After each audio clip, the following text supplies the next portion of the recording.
साल 1962। भारत को आजादी हुए सिर्फ 15 साल हुए थे। एक ऐसा साल जिसने एक झटके में पूरे देश को हिलाकर रख दिया। हिमालय की उन बर्फीली चोटियों पर भारत और चीन के बीच एक जंग छिड़ गई। एक ऐसी जंग जिसे आज भी भारत की सबसे बड़ी सैन्य हारों में गिना जाता है। लेकिन सबसे बड़ा सवाल यही उठता है कि आखिर ये युद्ध हुआ ही क्यों? ऐसी क्या वजहें थीं कि दो पड़ोसी देश अचानक जंग के मैदान में आमने सामने आ गए? आइए जरा इस कहानी की तह तक चलते हैं और इसे एकदम शुरू से समझते हैं। देखिए, युद्ध की बात करने से पहले थोड़ा पीछे चलते हैं। उस दौर में जब दोस्ती का दिखावा था, या शायद दोस्ती थी भी। आजादी के बाद भारत और चीन के रिश्ते काफी अच्छे लग रहे थे, पर असल में इस दोस्ती की दीवार में धीरे धीरे दरारें पड़ रही थीं। वो दौर था जब 1954 में पंचशील समझौते पे दस्तखत हुए और एक नारा हर तरफ गूंज रहा था, हिंदी चीनी भाई भाई। कागज पर तो ये शांति और दोस्ती की एक मिसाल थी, लेकिन इस नारे के शोर के पीछे जमीन पर एक अलग ही हकीकत पनप रही थी। और इस तनाव की सबसे बड़ी जड़ थी बॉर्डर का झगड़ा।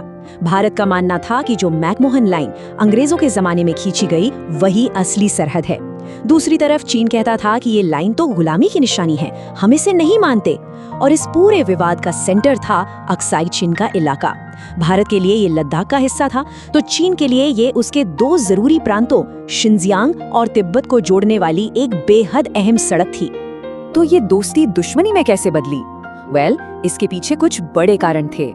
1959 में जब दलाई लामा तिब्बत से निकलकर भारत आए और भारत ने उन्हें शरण दी, तो चीन इससे आग बबूला हो गया।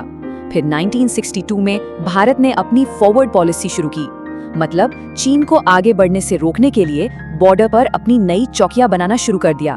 भारत के लिए ये अपनी जमीन की हिफाजत थी, पर चीन ने इसे एक सीधी सीधी उकसावे की कार्रवाई माना। और फिर माहौल इतना बिगड़ गया कि हिमालय की वो शांति हमेशा के लिए टूट गई। अब जंग को टाला नहीं जा सकता था। तारीख थी 20 अक्टूबर 1962, एक ऐसी सुबह जिसकी किसी ने कल्पना भी नहीं की थी। चीन ने बिना किसी चेतावनी के एक साथ दो अलग अलग मोर्चों पर जबरदस्त हमला बोल दिया। ये हमला एक जगह नहीं बल्कि दो जगहों पर एक साथ हुआ। एक पूर्वी सेक्टर में नेफा में, जिसे आज हम अरुणाचल प्रदेश के नाम से जानते हैं, और दूसरा पश्चिमी सेक्टर में लद्दाख के उसी अक्साई चिन इलाके में। चीन की चाल भारत को दो तरफ से घेरकर शौका देने की थी। अब सोचिए, उस वक्त भारत की तैयारी कैसी थी? सच तो ये है कि हम तैयार थे ही नहीं। हमारे जवानों के पास उस बर्फीली ठंड में लड़ने के लिए ढंग के कपड़े तक नहीं थे, हथियार पुराने पड़ चुके थे और कम्युनिकेशन का कोई खास सिस्टम भी नहीं था। और सबसे बड़ी बात, दुश्मन की सेना तादाद में कहीं ज्यादा थी। हालात बहुत ही ज्यादा मुश्किल थे। लेकिन कहते हैं ना कि अंधेरे में ही रोशनी की असली कीमत पता चलती है। इस हार और मुश्किल हालात के बीच से ही भारतीय फौजियों की बहादुरी की वो कहानियां निकली जो आज भी मिसाल हैं। और इन कहानियों में से एक जो आज भी रोंगटे खड़े कर देती है, वो है रेजांगला की लड़ाई। ये सिर्फ एक लड़ाई नहीं बल्कि भारतीय सेना के इतिहास में शौर्य का एक अमर पन्ना है। इस लड़ाई में एक तरफ थे कुमाऊं रेजिमेंट की सी कंपनी के जवान, जानते हैं कितने? सिर्फ 120।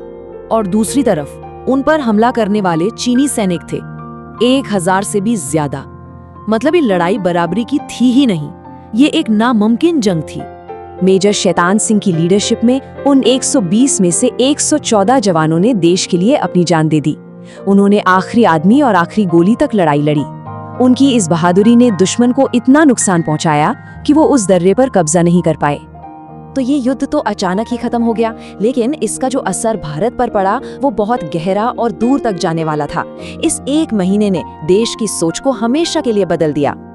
21 नवंबर 1962 को चीन ने अचानक एक तरफा सीज फायर का ऐलान कर दिया, पर तब तक भारत अक्साई चिन का लगभग 38,000 स्क्वायर किलोमीटर का इलाका गंवा चुका था। और वो जो भाई भाई का नारा था, वो भरोसे के टूटने की आवाज में हमेशा के लिए खो गया। लेकिन इस हार ने भारत को एक नींद से जगाया। ये एक बहुत बड़ा सबक था। इसके बाद सेना को मॉडर्न बनाने का काम शुरू हुआ।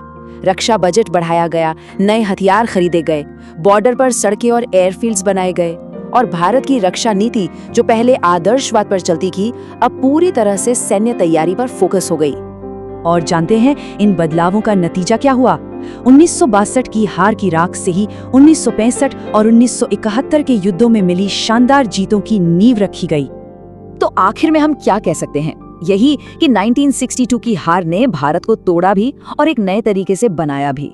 इसने हमें एक कड़वा सच जरूर दिखाया, पर उसी सच ने हमारी सेना, हमारी रणनीति और हमारी सोच को हमेशा के लिए बदल दिया। ये कहानी सिर्फ एक हार की नहीं है, बल्कि ये कहानी है उस हार से दोबारा उठ खड़े होने की।